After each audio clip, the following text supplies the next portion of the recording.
Of the nearly 3 million active podcasts in the world, 23,000 of them are true crime. It's a topic people love to listen to, love to talk about, but my next guest is someone who lived it. She's a forensic psychiatrist, consultant, and therapist who spent most of her professional career working with homicide perpetrators in secure psychiatric hospitals.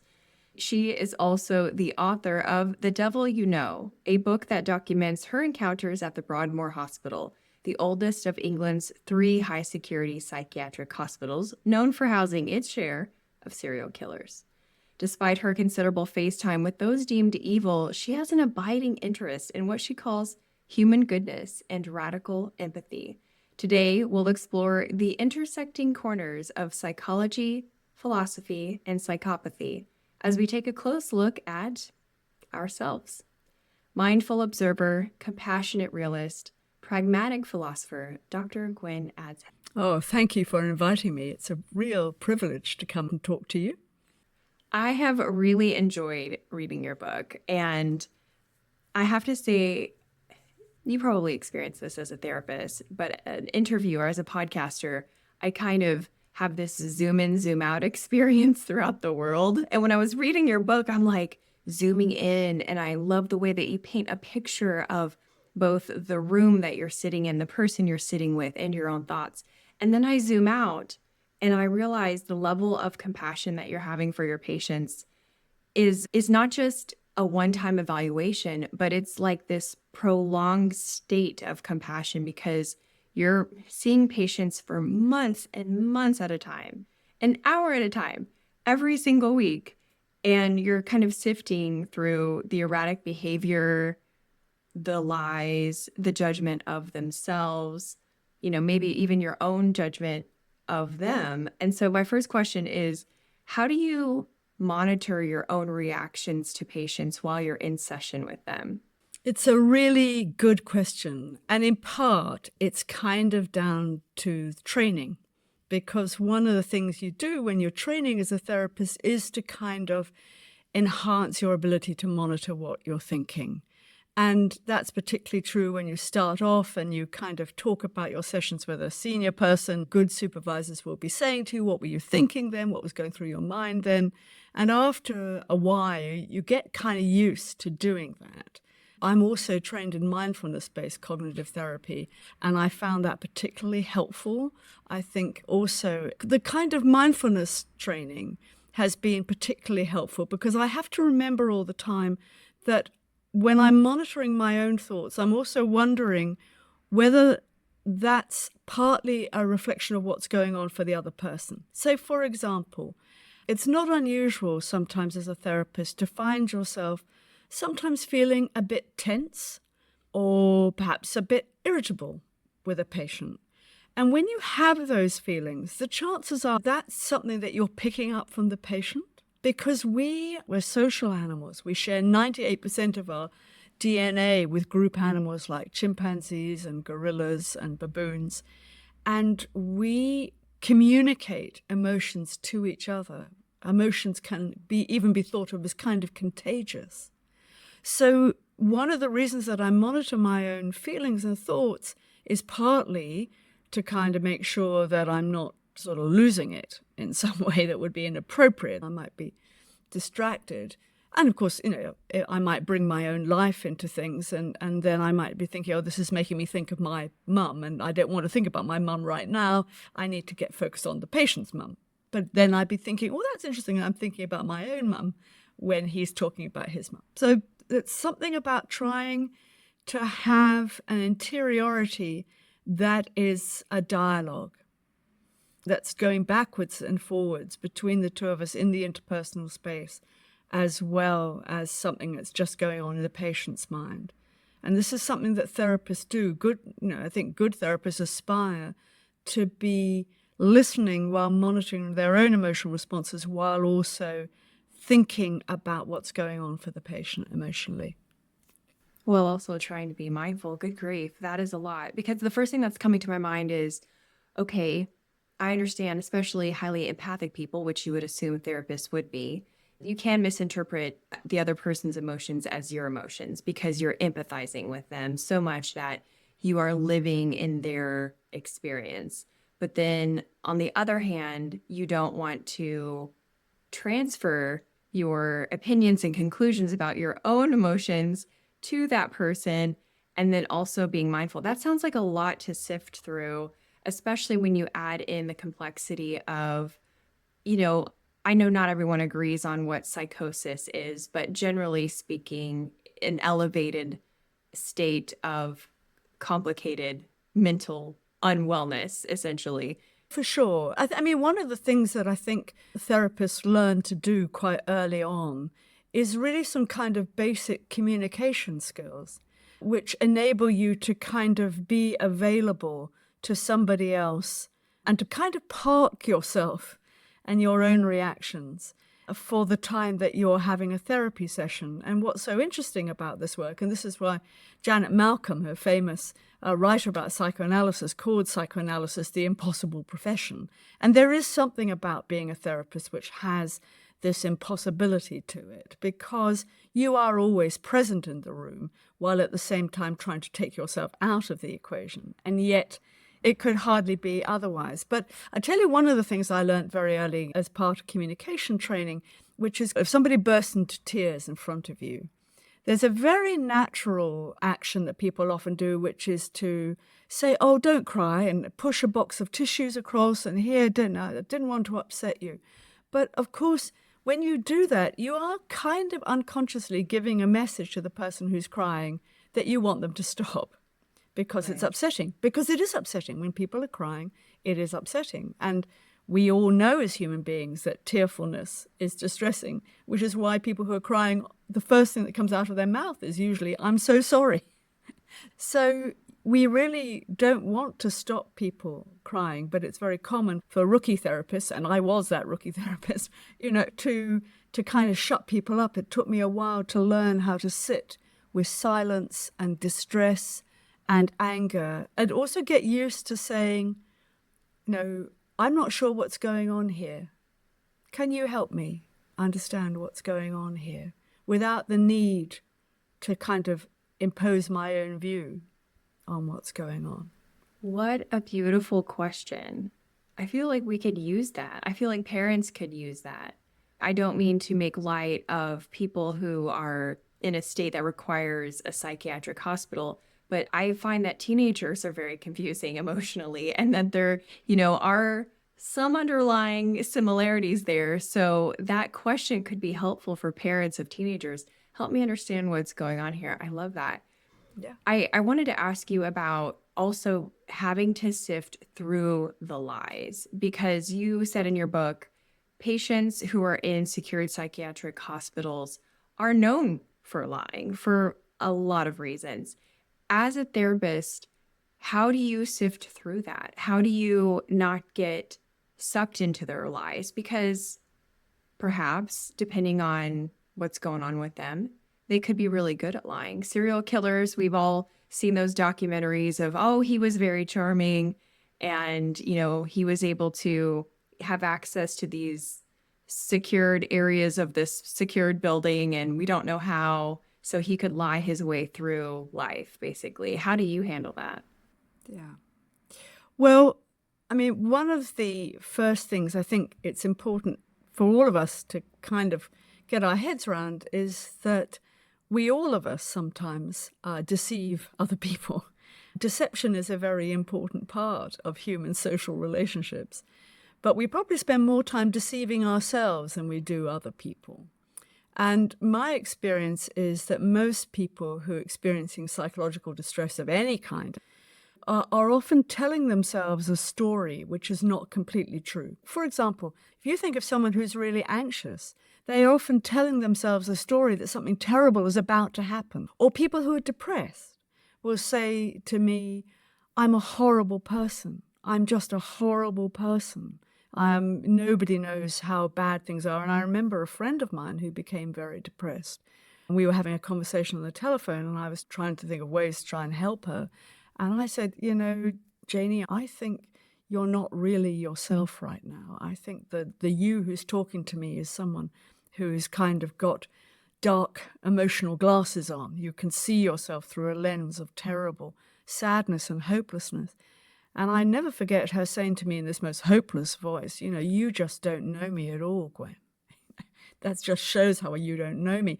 And so she was telling herself a story about how everything was dreadful, possibly in response to trying to explain to herself why she felt so terrible. So my point really is, I think it's really important that when people tell me things that are not true, I don't automatically assume that they're trying to deceive me personally. And in fact, I generally try not to take things personally.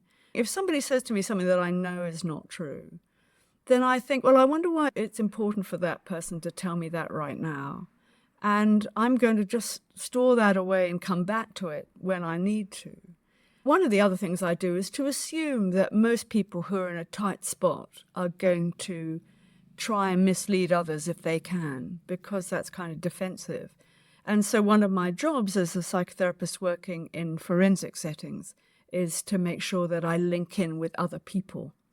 So I'm always touching base with prison officers if I'm working in a prison, or I'm touching base with the other doctors who are looking after the patients I work with and the other therapists who are working with. And I'm checking in, did he said this to me? Has he said that to you? No, he said something completely different to me. So, that's interesting. Okay. So I'm kind of triangulating my information all the time, because I assume that sometimes people tell lies in order to protect themselves from feelings of shame or distress. I love everything that you just said, because it's equally pragmatic. You're like, I triangulate the truth.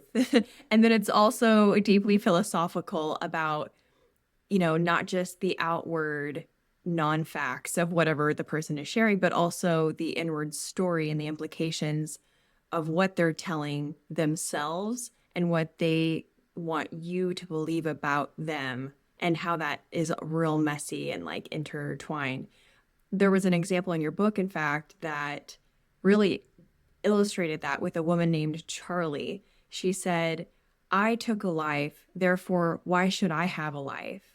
Because I think she had murdered someone in like a gang murder, and everyone in that incident had a life sentence but had been released after a minimum amount of time served, except for her. Like it seemed like she was sabotaging herself, like she still wanted to be in prison. And it was a horrific crime. But what I found interesting in the book is that you saw your reaction to her going, I killed someone, so I deserve to be punished, basically. Wasn't like, well, yep. It was like, oh, good. I think you called it a first step in the verbal dance of therapy.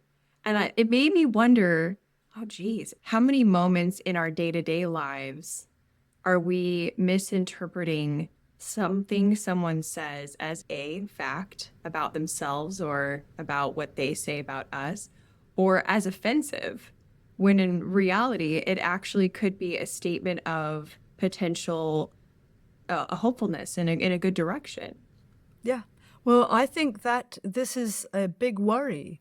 I think this is a big contemporary worry for me, but no, not just for me, but with hundreds and thousands of us, which is there. It seems to me there is a terrible confusion about how to be a good person. And that there's an idea out there that a way to be a good person is to be very sensitive to any kind of offense and to attack it very swiftly as soon as you perceive an offense to have taken place. Rather than where I think we might have been 50, 60 years ago, where there was much more caution around interpersonal dialogue, where people might say something that kind of landed with you and you thought, oh, what are they saying here? Don't think I like that. But you wouldn't necessarily go kind of personal with them straight off the bat. You wouldn't assume you knew what they said. You might wonder a bit what was going on. And I think I have a great worry that people want to demonstrate that they're good people by being very critical of others. And that is not a recipe for a healthy social life. I think the people who are able to tolerate a kind of, or become curious about something that they've heard that they don't like. So that if somebody says something that you don't like, you kind of wonder, I wonder why that person is saying that to me now in this way. Is it possible that I'm not hearing it right? And we always have the possibility of saying, can we hold up for a second? You just said something there that I'm not sure I completely understand. Can you unpack it for me? And I think that, and the moment you do that, the other person will kind of go, oh, well, yeah, okay, I didn't mean it maybe quite like that. I meant it like this. And then you can explore how different things sound. Because the reality is that we're always misreading each other. We are opaque to each other in important ways. We don't know what's going on in somebody else's head. And we cannot mind read. The belief that we do know what somebody is thinking is just a kind of another example of psychotic thinking. That kind of certainty that you know something you can't possibly know for certain is one aspect of psychotic thinking. I think I heard you say that if you were to evaluate people's behavior on social media, which is really what I feel like you're describing, basically the ecosystem that is mostly Twitter and Facebook, let's be real, that sort of behavior, if it was in real life, in your chair, would be diagnosed as psychopathy. Not so much psychopathy, but the kind of thinking that's associated with psychosis and distorted reality. So the essence of being psychotic is that you have a disturbed connection with reality. Your reality testing capacity is kind of distorted. And I mean, one of the really interesting things about this is that we all grow a capacity for reality testing. We grow that through childhood, but actually that capacity is a really subtle one. It's very much based on your early life experiences and your early relationships. But if you don't learn how to do good reality testing, then one of the things that happens is that you don't learn to do this kind of thinking that we're talking about, which we call, in the world I work in, we sometimes call mentalizing, which is that ability to stay in the uncertainty. So instead of jump into the conclusions on the basis of little or no evidence, instead of black and white thinking, it must be this or it must be that. Usually it's either good or it's bad. There's no kind of textured grey. Holding on to beliefs despite evidence to the contrary, very clear evidence to the contrary, and dismissing all such evidence as being kind of, as kind of taking it personally. You're trying to attack me by providing evidence that challenges me. Let the emotions add a kind of evaluation. So the more I feel bad about things, the more I weight disproportionately. I don't give equal weight to good things. For example, during COVID, the happy truth about COVID was that 90% of people who got COVID recovered. Now, I don't wish in any way to diminish the suffering of those who got it very badly and became very, very ill, or of those who died and the loss to their families. But the reality is that a minority of people were seriously ill with COVID. And saying that aloud doesn't diminish the suffering of the 10% who suffered badly or who died. But there's a kind of idea that to see the proportions from a different perspective is somehow to dismiss a minority view. That it's erasure is kind of what people like to say. Well, the internet is a strange place, and it does seem to change the way that our brains work. And I think it just is a mismatch with our evolutionary state of being, like who we are as animals. And I do also think that what we're told as children doesn't help either, because as children, we're told once upon a time there was a good guy and a bad guy, and the good guy is great, and then we get rid of the bad guy, and the end. Circle closed. And I remember talking with a researcher about, I think we were talking about rumination, honestly, and talking about the science of happiness and how the human brain looks to close loops. And I can't help but think about how applicable that is to what you're sharing, and how applicable that is to our public fascination with true crime. We look inward at cases that involve serial killers and great acts of cruelty, and we go, oh, wow, look at that thing. Like it's a animal at a zoo. That's evil. Boop, loop closed. No need to hold space for considering that person's humanity, because that is almost like on the computer, when you get that circle of like, oh, we're waiting for something to load. It drains the computer, and it almost like drains our computer brain too much to hold ourselves in what you call that textured gray area of, oh, I wonder what they meant by that. I wonder what's beneath that. How do you maintain that over so many years? Because it is tiring. How do you prevent fatigue and burnout? Well, curiously, I suppose I would see it the other way. I actually think it's more exhausting to be constantly in a kind of binary either-or state of mind, partly because it's not real. Because it's not real, it actually carries more load. It's kind of stressful. I mean, people who kill repeatedly, I know that the interest on serial killers hasn't waned for a long time, but again, the stats tell us that there are very few of them, and single killings are far, far, far commoner and much more interesting. Repeat killers are not terribly interesting, I don't think, because you can see, the moment you meet somebody who has killed repeatedly, you know that this is someone who's kind of given up on belonging to the human group. So this is someone who, and particularly when I meet them, I'm either meeting them in secure hospitals or in prison. And these are people who are not going to be going anywhere. These people are not people who necessarily have any capacity for rehabilitation. And they quite often, they don't particularly want to think about what they've done because it's kind of pointless. I think domestic homicides are much more interesting. The killing of partners and the killing of parents and the killing of children. And of course, killing when you're mentally ill and how you manage that afterwards. What happens when you recover from your mental illness and then get in touch with, all the kind of feelings and thoughts that go with the reality of having taken a life. I just think this is so interesting and human. This is where humanity gets down and dirty with each other. It's the messy humanness of life. And that the fact that in ordinary human lives, sometimes shit happens. And how you deal with that is what I think humanity is all about, is where do you find strength to survive? Where do you find the capacity to tolerate learning something painful about yourself? And it makes me think of people in the therapy groups I've run for people who killed. And that's mainly been people who've killed when they were mentally ill. And often what happens is when they recover from their mental illness, their kind of ideas about how they came to kill change. Because obviously at the time of the killing, often they have a completely psychotic reason. So my mum was putting poison in my food. The next door neighbor was putting microwaves through my head. These kind of psychotic beliefs.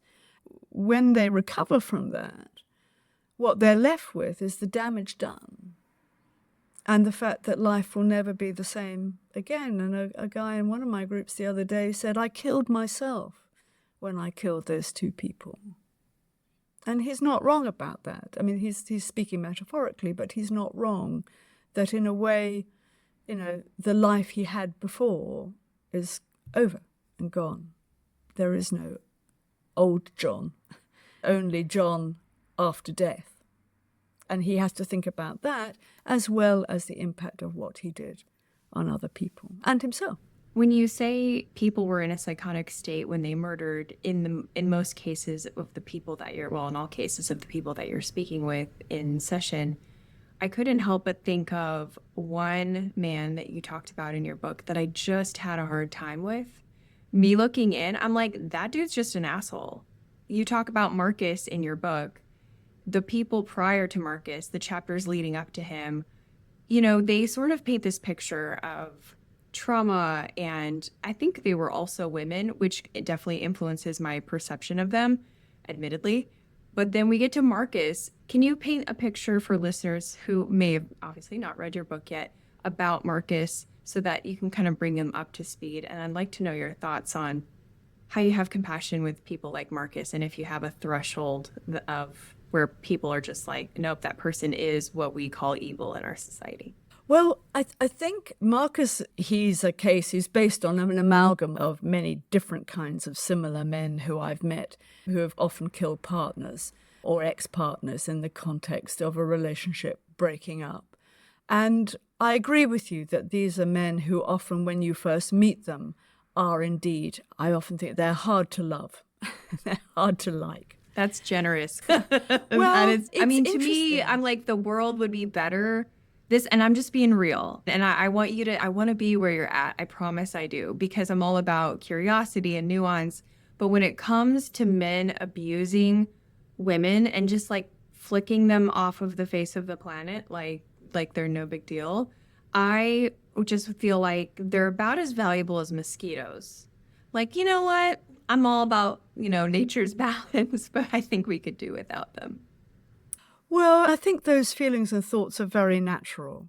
I mean, I have had those thoughts and feelings about some people I've met, no question. Actually, when forensic psychiatrists get together, sometimes they tell each other stories of people that they've met who they feel exactly the same way, Meredith. They just think, how come you're still alive and, my lovely mum is not still alive? Exactly. How come? But I think what's striking about this for me is that most of the people I meet are not like this. And that actually, I think it's noteworthy when you meet someone who evokes that kind of wish to hurt and that wish to be cruel, which, by the way, I think is present in all of us. You see, I think you were talking about earlier on about the sort of how we like to label people as evil, like that kind of binary thing. But I think one of the reasons that we do that is because we're very frightened of our own capacity for cruelty, that each and every one of us has the capacity for great cruelty. And the good news is that most of us will probably never get there. But you only have to look at human history, and particularly the history of the Third Reich and the countries occupied by Germany in that period, to see what happens, how people, ordinary nice people who've never broken a criminal law in their lives, became people who were treacherous, lying, cruel, who gave away people who were hidden. I mean, did all this kind of stuff. It was hard to be brave. It was hard to be good. And so I think that we are all anxious about that part of ourselves. And that's another reason that I'm quite happy to kind of pile onto people who've done something wrong and monster them, because that makes us feel good. So when a man comes along like Marcus, and it wasn't only me, but the whole of my team that was working with him, and we were all sitting in our professional meetings going, oh God, this man is a wanker. And I don't know whether that's our equivalent of asshole. Can you describe Marcus? I know I took us off track a bit, so to get listeners up to speed. Okay, so this was a man, one of the things that I think was particularly difficult about it was he'd killed his girlfriend in the context of what had seemed like possibly a quarrel. I mean, poor lady, she was dead, so we didn't really know what had happened. But it seemed from the facts of the criminal case that they'd been a couple, but they'd split up, and he was married, by the way, and had another girlfriend as well.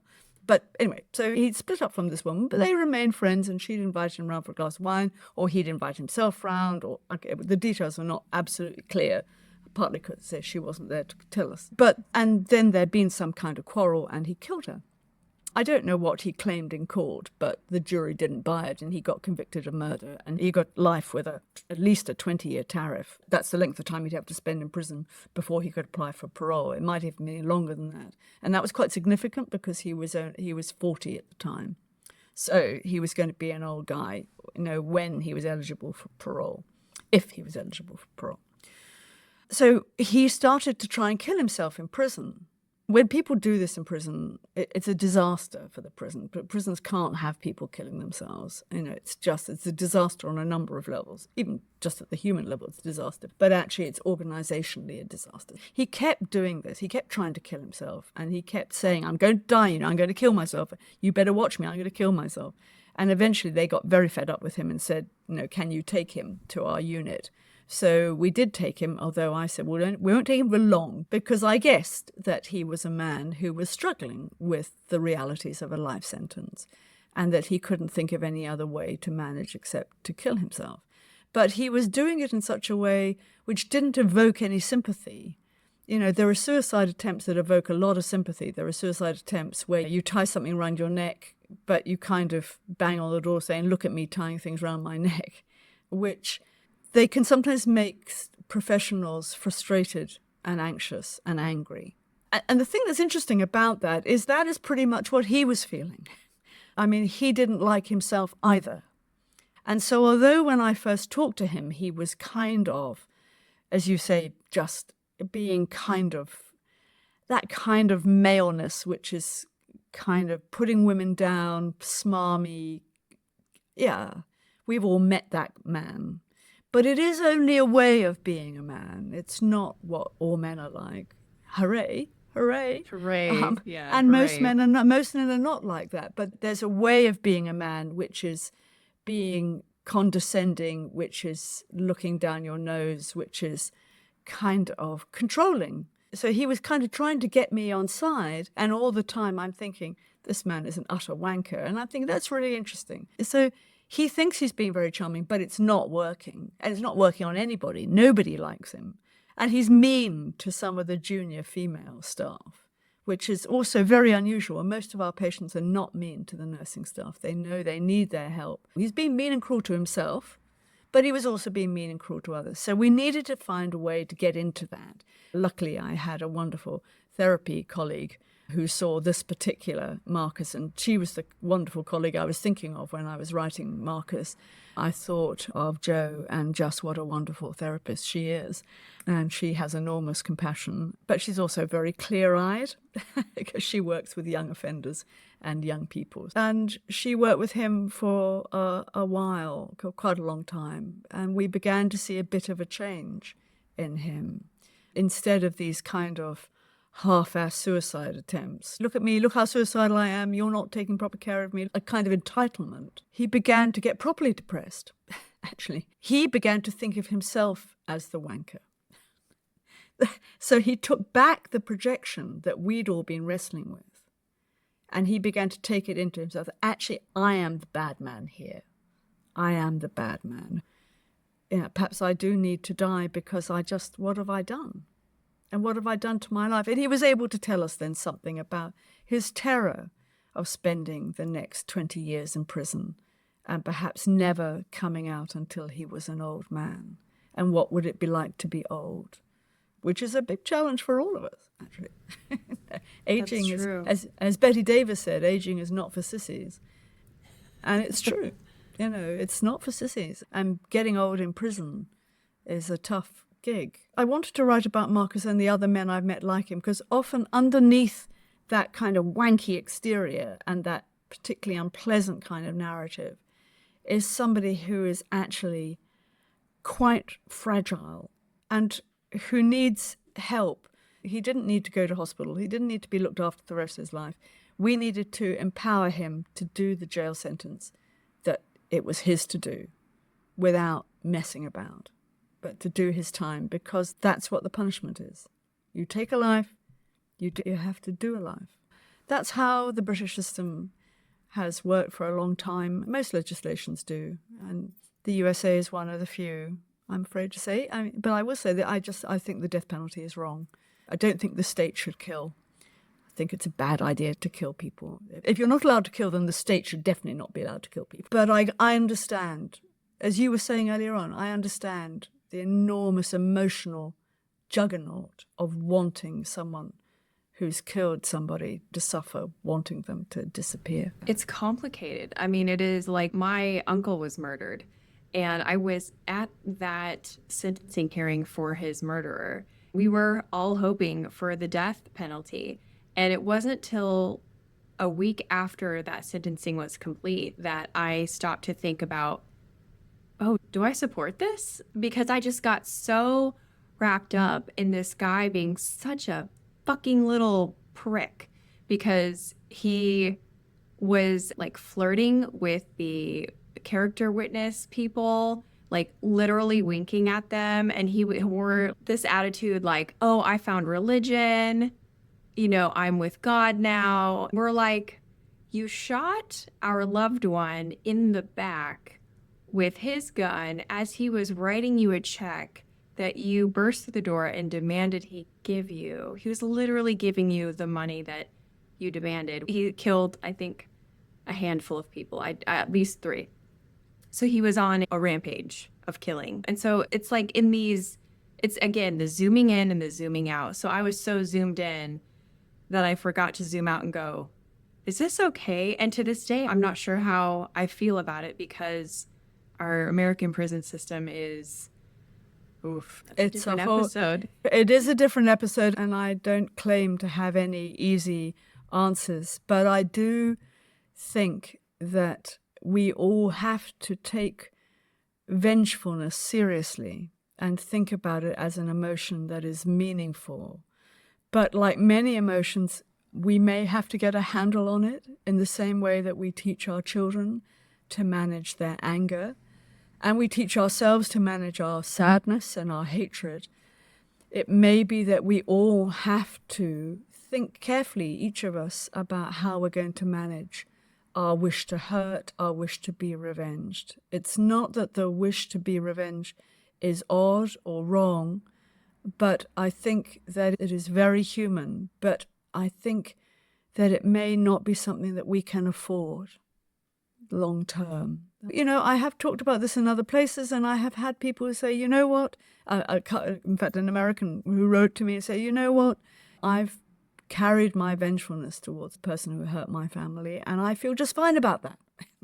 And it's not that I couldn't possibly take up a position that says you should not feel X or Y. Quite apart from that, it's not possible to say to people you shouldn't feel something. You do feel, people feel things, and you can't control them.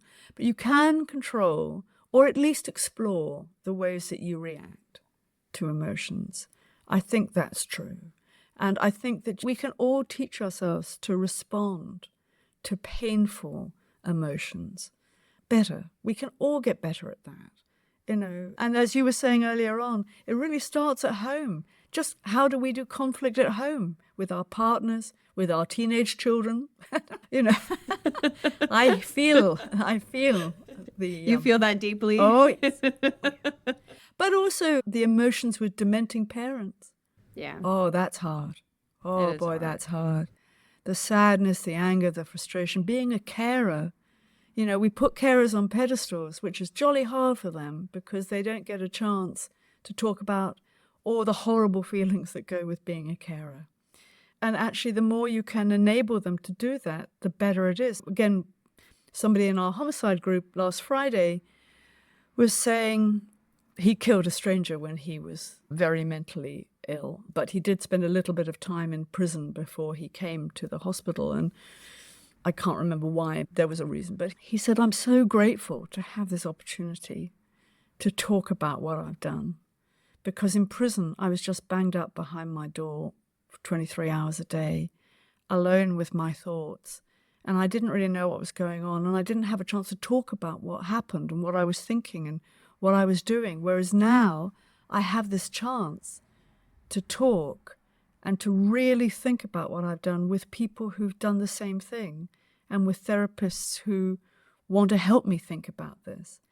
And the reason that this is how human beings manage difficult things is by talking about them with people who are able to listen to them. Leaving people alone with kind of shit stuff is not a good strategy, really not. Have you ever met someone in your many years of practice, however, that might rightfully so be deemed as evil? Like maybe it's not a spiritual evil that word implies, you know, the connotation of that word, but maybe there is some sort of structural difference in their brain that causes them to be that stereotypical version of what we see as evil. For example, like the child that likes to torture animals, and they grow up and they do grow up to kill a lot of people, and there just isn't treatment for them. Have you ever met anyone like that? Well, that's a two-pronged question, counsel. Because the first question, is there something called an evil state of mind? And obviously there is an evil state of mind. What you just said about your poor uncle's killer, that kind of state of mind is what we characterize as evil, isn't it? That kind of dismissal of other people's suffering, denigration of other people's suffering, kind of grandiosity, and being kind of, I'm better than anybody else. I'm entitled to do what I like. The rest of you are kind of pitiful people. It's like Harry Lime in The Third Man, isn't it? Would it really matter if any of those little people just disappeared? It's that kind of attitude. And I think that type of attitude is very noteworthy when you see it. And I think it is a big contributor to the kind of state of mind where really excessive cruelty can take place. And I'm thinking now, I was just having this conversation on Tuesday in the women's prison where I work, where we were talking about a woman who'd killed her stepdaughter in horrible circumstances, which I won't go into because it's not my story to tell. What the team I was working with were kind of struggling with exactly what we've been talking about, which is how do they help this woman survive her 29-year sentence for murder? And how do they maintain her empathy with her when she goes into that state of mind where she's critical of others, she's demeaning of others, she's grandiose, she's entitled, where she's been kind of demanding that her older children come and see her. And guess what? They're not there. Shocking. She has teenage children who, guess what, don't want to come and see her in prison. And she kind of, who knew? And she's moaning about this in the prison to the prison therapists. And the prison therapists are kind of going, it's so hard to empathize with her. And then there are other days when she seems to be a bit more in touch with the reality of who she is and what she's done. But then often she becomes very suicidal and hopeless and helpless. So I think that there are people who get into evil states of mind. There's no question about that. I think we can, all of us, get into that state of mind, but most of us don't stay there. And most of us have other states of mind to come in to balance it. It's like music. It's like an orchestra. There's a minor key, maybe even a discordant key, but it's balanced by masses of other wonderful music. And sometimes the evil that we talk about, we can see it in ourselves. You know, if I shout at my teenage sons, and then afterwards I want to go and say, I'm sorry, that was my bad. That was just me. I just wasn't thinking about you. I was just thinking about me, and that's my bad. So I like to think that little bit ranting evil mum, also balanced by the mother who loves her sons very much. And I'm sad when I get things wrong. But that's the tune played on a piccolo. Sometimes when you get the tune played on the full orchestra. And that's why I'm often, when I talk about this, I do talk a lot about what happened in Germany in the 1930s, because I think that's the worst case scenario. What happens if everybody gets into that state of mind? And then you need a victim or a few victims to make yourself feel good. And then it could be anybody. In Germany, it was Jewish citizens, amongst others, and many others as well. Yeah, amongst others. But people in that state of mind need a victim. So that's a scary part. And that's kind of part of what happened with the person who killed your poor uncle, I guess. But your second part of your question was, can you treat them? And the answer is sometimes. A lot of the work I do, not so much when I was more junior, but now I'm kind of more senior, quite a lot of the work I do is consulting on whether this person can benefit from therapy. And there are people who can't. There's no question. People who are insightless, people who don't care. No, therapy's not going to help them. That's an excellent point. You mentioned Hitler here and there in your book also. Have you read enough about him to hypothesize that if he were living today and, let's say, at the Broadmoor, that you would be able to therapize him with any success? Oh, I'm confident that we would not be offering treatment to him. I've read a lot about him, but I also had the opportunity to study lots of interviews with the Nazi high command who were on trial at Nuremberg. And they were clearly in exactly the state of mind we've just been talking about. But what's kind of scary is that they had a political structure to support it. So if you think of the state of mind your uncle's killer was in, but imagine that across the full political spectrum, and actually supported by democracy and law. They were men who had no doubts that they were right, that everybody else was wrong, that they were strong, that people whinge about cruelty when actually all they were doing was being strong and heroic. And no, they didn't think they'd done anything wrong. They weren't remotely sorry. They just thought they were being picked on because they'd lost to the Russians. So no. And actually they were all seen by psychiatrists who concluded that they were kind of super wankers, really. But I think context is really important here. I really think it's important that we can't take individuals out of their social contexts and groups. It may well be that those men their cruelty might not have been able to flower to quite the degree it did if they hadn't had that huge social machine behind them. And of course, they spent a lot of time saying, well, I didn't do anything. It was those guys on the front. I didn't tell them to kill people. I didn't tell them to shoot innocent people and push them into mass graves. You can't hold me responsible for that. Yeah. It's interesting because you talk a lot about the influence of, drugs also. I think it's in almost all of the cases in your book. At least alcohol is involved, right? I don't know about, what's his buckets, Marcus. In the book, I read him as sober, but that's neither here nor there. Oh, yeah. But even, Nazi Germany, they were methed up. Like they had meth, or the version of meth at that time. And so they were under the influence. But something you said earlier about the people that were under Hitler's command is that they would give up hiding spots of people, or maybe not people in the army directly, but even citizens would give up each other's positions, and that there was like this chaos. And I heard you mention that many of us have these snap judgments. We complete the loop as like, okay, this person is a piece of trash. I would never do that, because we have what you call the luxury of never having to face moral ambiguity. Can you kind of explain that in the context of Nazi Germany, since we're kind of there in that neighborhood anyway?